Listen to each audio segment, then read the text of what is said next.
അറിയേണ്ടത് ഡിസംബർ 30 വരെ നമുക്ക് ഈ പഴയ പണം മാറ്റാനുള്ള അവസരമുണ്ട്. പോസ്റ്റ് ഓഫീസിലും ബാങ്കിലും ഒക്കെ അത് മാറാനുള്ള അവസരമുണ്ട്. അത് എങ്ങനെയായിരിക്കണം എന്ന കാര്യത്തിൽ ഒരു മാർഗരേഖ എന്തായാലും ഇപ്പോൾ പുറത്തിറക്കിയിട്ടുണ്ടെന്നാണ് ഏറ്റവും പുതുതായി വരുന്ന വാർത്തകൾ. അതിന്റെ വിശദാംശങ്ങൾ പ്രശാന്ത് രഘുവംശം നൽകും. പ്രശാന്ത്, എങ്ങനെയാണ് ഈ പണം മാറാൻ കഴിയുക? എന്താണ് ഈ മാർഗരേഖയിൽ പറയുന്നത്?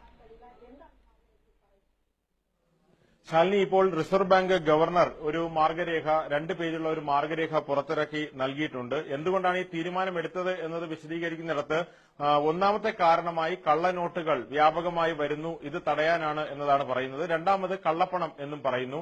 നേരത്തെ തോമസ് ഐസക്കൊക്കെ ചൂണ്ടിക്കാട്ടിയിരുന്നു കള്ളപ്പണം തടയാൻ ഇത് സഹായിക്കില്ല എന്ന്. പക്ഷേ ഇതിൽ വ്യക്തമാക്കുന്നത് ഇപ്പോൾ സർക്കുലേറ്റ് ചെയ്യുന്ന നോട്ടുകളുടെ എണ്ണം പരിശോധിക്കുകയാണെങ്കിൽ 1000 രൂപയുടെ നോട്ടുകളുടെ എണ്ണത്തിൽ കഴിഞ്ഞ 5 വർഷത്തിൽ 109% വർധനവുണ്ടായി എന്നാണ് പറയുന്നത്. ഇതോടൊപ്പം തന്നെ 500 രൂപയുടെ നോട്ടുകളുടെ കാര്യമെടുത്താൽ 76% വർധനവ് ഉണ്ടായി. അതായത് രാജ്യത്തെ ഈ 2 പ്രധാനപ്പെട്ട നോട്ടുകളാണ് പ്രധാനമായും പ്രചരിക്കുന്നത്. ഇത് തന്നെ ആൾക്കാർ ഈ നോട്ടുകൾ ശേഖരിക്കുന്നു എന്നതിന് തെളിവാണ് എന്ന് റിസർവ് ബാങ്ക് ഇതിലൂടെ വ്യക്തമാക്കുന്നുണ്ട്.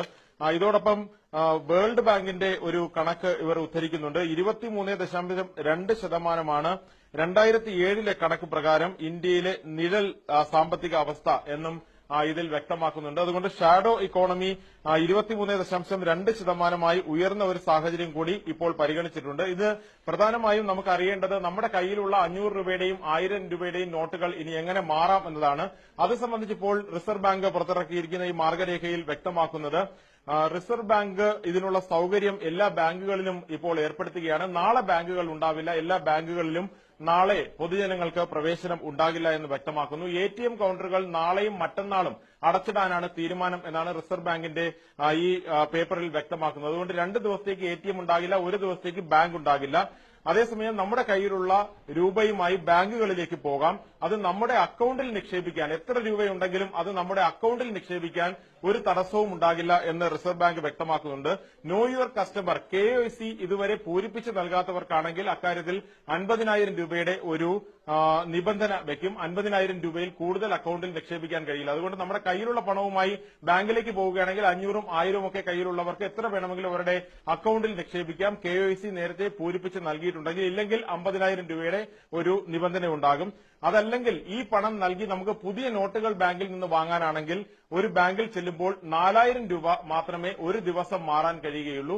നമ്മൾ കൊടുക്കുന്ന പണത്തിന് പകരമായി ബാങ്കുകൾ മറ്റ് നോട്ടുകൾ നൽകും. പക്ഷേ 4,000 രൂപയുടെ നോട്ടുകളെ ഒരു ദിവസം നൽകുകയുള്ളൂ എന്ന് റിസർവ് ബാങ്ക് ഇത് വ്യക്തമാക്കുന്നു. അതേസമയം ഇത് 15 ദിവസത്തേക്കായിരിക്കും ഈ 4,000 രൂപ എന്നുള്ള നിബന്ധന തുടരുന്നത്. അത് കഴിഞ്ഞ് ഇതിൽ കൂടുതൽ നൽകാൻ കഴിയുമോ എന്നുള്ള കാര്യം പരിശോധിക്കാം എന്നാണ് റിസർവ് ബാങ്ക് വ്യക്തമാക്കുന്നത്. മറ്റൊരു പ്രധാനപ്പെട്ട തീരുമാനമായി റിസർവ് ബാങ്ക് ഇതിൽ വ്യക്തമാക്കുന്നത് ATM-ൽ നിന്ന് എത്ര പിൻവലിക്കാം എന്നതാണ്. ATM-ൽ 18-ാം തീയതി വരെ, നവംബർ 18-ാം തീയതി വരെ 2,000 രൂപയെ ഒരു ദിവസം പിൻവലിക്കാൻ കഴിയുകയുള്ളൂ.